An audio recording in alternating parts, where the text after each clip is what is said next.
စားတော့ကတော့ဟိုရိုးရိုးကျမတို့ကတာမန်မိသားစုထူတယ်လို့ပဲထင်တာပေါ့နောက်ကြတော့မှညီမလေးကနေပြောသူကနေဘိုင်ဘာနေလှမ်းပြောအဖေအမေတွေရဲ့ anniversary 55နှစ်ပြည့်ပေါ့နော်သူတို့ရဲ့24နှစ်ပြည့်ကိုဒီမှာအဖေတွေအမေတွေအတွက်ကိုသူက surprise လုပ်ပေးတာလို့ပြောပါတယ်ရှင်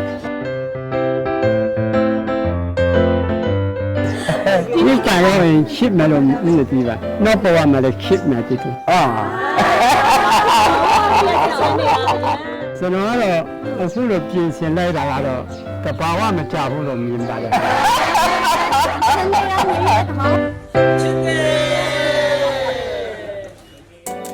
စိတ်ချစ်သူများအတွက်လိုင်းကြီးစိတ်ရွှေနာဆိုင်ကြီးကိုရန်ကုန်မြို့တာမွေမြို့နယ်ဦးချစ်မောင်အိမ်ယာဦးချစ်မောင်လမ်းမှာဖွင့်လှစ်လိုက်ပြီးဖြစ်ကြောင်းမိဟောင်းမိတ်တင်များကိုအသိပေးအပ်ပါတယ်ရှင်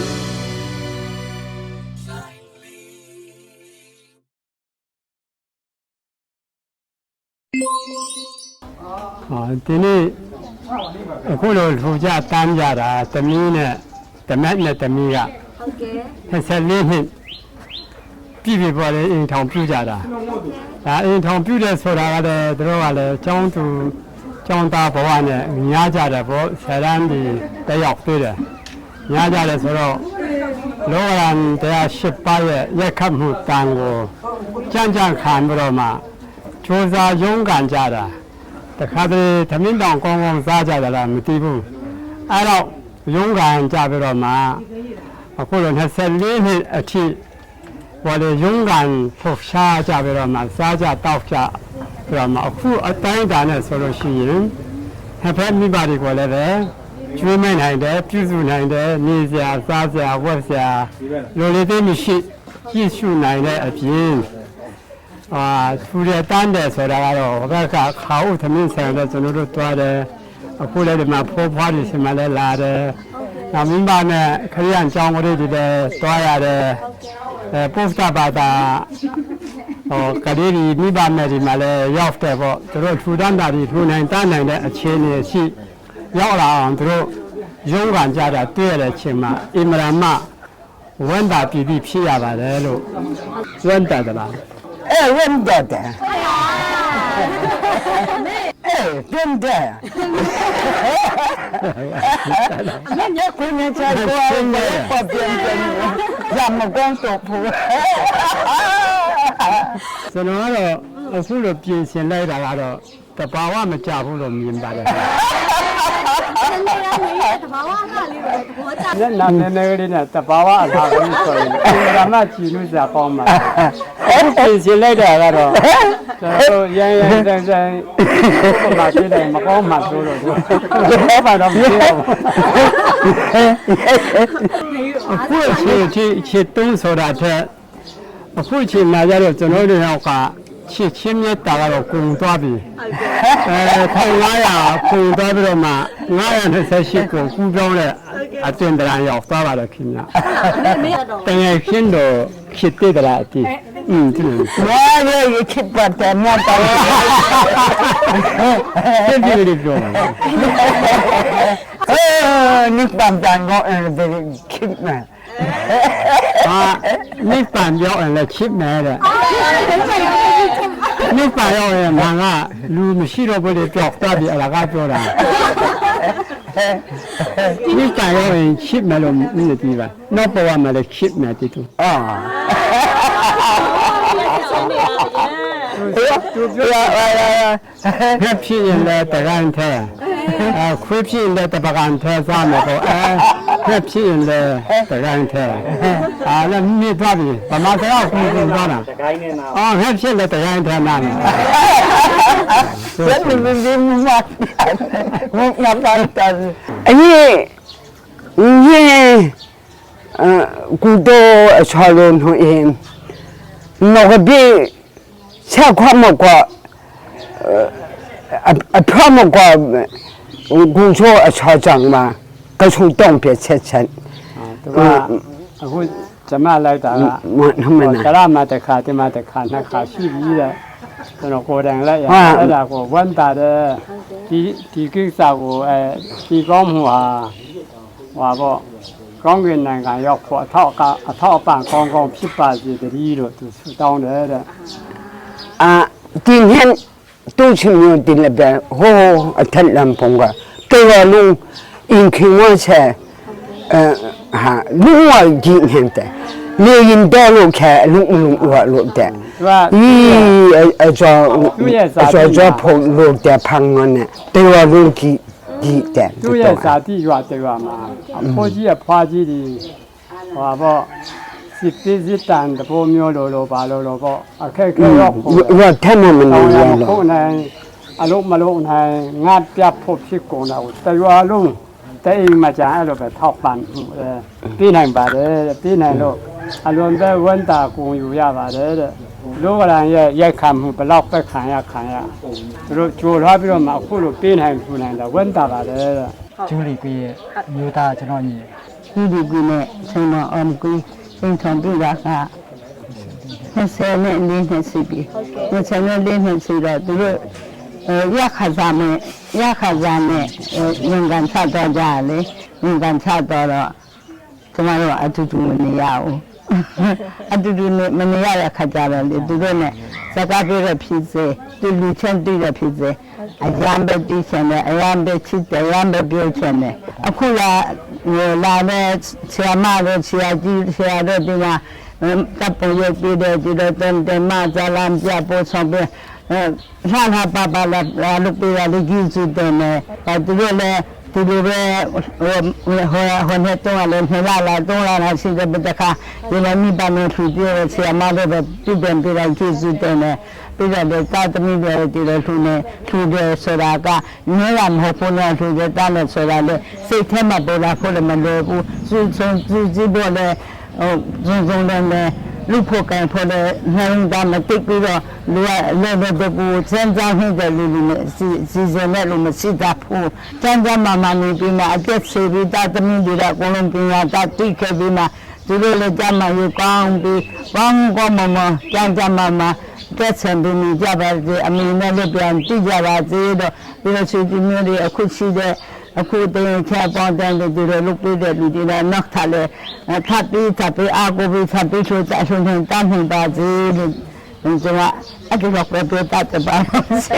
ဟုတ်ကဲ့ပါရှင်ကျမနာမည်ကတော့မခင်မာကြီးလို့ခေါ်ပါတယ်ကျမကတော့ဒီဂေဟာမှာတော့ကျမတို့ရုံးဖွဲ့မှုပေါ့နော်ဂေဟာမှုတာဝန်ဖြစ်ကိုကျမထမ်းဆောင်နေတာဖြစ်ပါတယ်အစတုန်းကတော့ရိုးကျမတို့ကတာမန်မိသားစုလူတွေလို့ပဲထင်တာပေါ့နောက်ကြတော့မှညီမလေးကနေပြောသူကနေဘိုင်ဘာနေလှမ်းပြောအဖေအမေတွေရဲ့ anniversary 55နှစ်ပြည့်ပေါ့နော်သူတို့ရဲ့24နှစ်ပြည့်ကိုဒီမှာအဖေတွေအမေတွေအတွက်ကိုသူက surprise လုပ်ပေးတာလို့ပြောပါတယ်ရှင်တနေ့တာအာဟာရကတော့ကျမတို့3သိန်းငွေပေါ့နော်အဖိုးဖွားအတွက်ကတော့3သိန်းငွေကျမတို့ဒီဂေဟာအတွက်ကစေးပရိသပင်ရဲ့ဘက်ဆောင်တီဆောက်ရေးအတွက်ကိုအားလုံးပေါင်းကျမတို့24သိန်းလာရောက်ပြီးလှူဒန်းပေးသွားပါတယ်ရှင်ဟုတ်ညီမကတော့ခါဦးထမင်းဆိုင်ရဲ့ဒါတာဝန်ခံရမင်းရွှေစစ်ထပ်ပဲဖြစ်ပါရဲ့ရှင်ဟုတ်မမတော့ပြီးတော့မမတို့အဖေတော့ပေါ့နော်ဒီမင်္ဂလာနှစ်ပတ်လဲယနေ့ကျရောက်တဲ့မင်္ဂလာနှစ်ပတ်လဲရစပြီးတော့နောက်နှစ်ပေါင်း100ကျော်တိုင်ယခုလိုပဲပျော်ရွှင်စွာဖြတ်သန်းနိုင်ပါစေနေ့ရက်တိုင်းမှာလည်းအမြဲတမ်း happy anniversary ဖြစ်နေပါစေလို့ဆုတောင်းပါပါရှင်ဒီ24နှစ်တိုင်း24နှစ်အထိပေါ့နော်တို့ဒီသူတို့ရဲ့အိမ်ထောင်အသက်တာကိုကြည့်တဲ့အချိန်မှာပို့ပြီးမှဒီတိစုံလာတယ်ပေါ့နော်ပို့ပြီးမှနွေးထွေးလာတယ်ဆိုတဲ့ဟာကိုတွေ့ရတဲ့အတွက်သူတို့ကလည်းကျေးဇူးတင်တယ်ပေါ့နော်ဒီကျွန်တော်တို့ဒီခရိယန်ဘိုင်းနဲ့ပြောမှဆိုတော့ဖရားရဲ့မဆာချင်းပေါ့နော်ဖရားရဲ့လမ်းပြချင်းအားဖြင့်သူ့အမျိုးသားတီဆာအောင်ကိုရတဲ့တကယ်အမှုတော်ဆောင်တယောက်ဖြစ်တဲ့အချိန်မှာသူတို့ဖရားကိုဖက်တွေ့ချင်းအားဖြင့်ဒီထိအောင်မြင်လာတယ်အခုဆိုရင်တစင်ပြီးတစင်အထူးအတန်းနေလည်းများများလှုပ်လာနိုင်တာဖြစ်တဲ့အတွက်လည်းအရန်ကိုကုန်ယူရပါတယ်လို့24နှစ်တိုင်ပေါ့နော်အကိုနဲ့အမလို့ပြောလို့လေရတယ်တငယ်ချင်းနဲ့အကိုပေါ့နော်တငယ်ချင်းလို့လည်းပြောလို့ရတယ်ရောက်မှလည်းတော်တာပေါ့နော်သူတို့ကို24နှစ်တိုင်အသက်ရှင်ခွင့်ပေးတယ်ဘုရားသခင်ရဲ့နာမတော်ကိုဆေးဥစွာချီးမွမ်းပေးတာပေါ့နော်အခုလည်းဒီပေါ့နော်ဖွားဖွားရိတ်တာမှာအထူမှာပါဝင်ရတဲ့အခွင့်ရတဲ့အတွက်ကြောင့်ဝန်တာတာပေါ့နော်ပြည်တိဖြစ်တယ်သူကအမြဲတမ်းပေါ့နော်သူတို့မိသားစုကထူတန်းတဲ့မိသားစုလည်းဖြစ်တယ်အဲ့ဒါကြောင့်အထူရေးဆက်လက်နဲ့မကွာထူနိုင်တန်းနိုင်တဲ့မိသားစုဖြစ်ပါစေမတောင့်မတာမကြောက်မကြတဲ့ကောင်းကြီးမင်္ဂလာတွေကိုပိုင်ဆိုင်နိုင်ပါစေချစ်ရတဲ့မိသားစုနဲ့ပေါ့အိုအောင်မင်းအောင်တက်ဆုံးတိုင်ပေါင်းဖက်နိုင်ပါစေလို့ဆုမွန်ကောင်းတောင်းပေးလိုက်ပါတယ်ဆရာတို့ဖိတ်တဲ့အတွက်ကြောင့်တနည်းကလည်းလိုက်လာပြီးတော့ပေါ့ဒီမှာပါဝင်ရတဲ့ခွင့်ပေးလို့ကျေးဇူးတင်ပါတယ်လို့ကျွန်တော်တို့အမနေပြီးတော့မိသားစုအောင်နော်ဆရာအောင်တီတို့မိသားစုကနေပြီးတော့ဒီလိုမျိုး24နှစ်ပြည့်လုံနိုင်တဲ့အရာတဲ့ကုန်ယူပါတယ်လို့နော်တယောက်တည်းအဆင်ပြေဖို့မဟုတ်ပါဘူးလူသားအလုံးတယောက်နဲ့တယောက်ချစ်ခင်နဲ့ မြတ်တာနဲ့ဒီလိုမျိုးပေးကမ်းလှူဒါန်းမဆပြီးတော့မှအသက်ရှင်ခြင်းဟာဘုရားခင်နှစ်တဲ့ရာဖြစ်တဲ့အတွက်ကြောင့်ဘုရားခင်ဒီ24နှစ်ကနေဆက်ပြီးတော့မှလာမယ့်နေ့ရက်တွေကိုလည်းဘုရားခင်ကောင်းချီးပေးပါစေဘုရားခင်ရှေ့တော်အသက်ကိုပေးပြီးတော့မှဒီမိသားစုဒီဘုရားခင်ရှေ့တော်မှာကောင်းကြီးခံစားတဲ့မိသားစုဖြစ်ပါစေလို့ဆုတောင်းပေးပါတယ်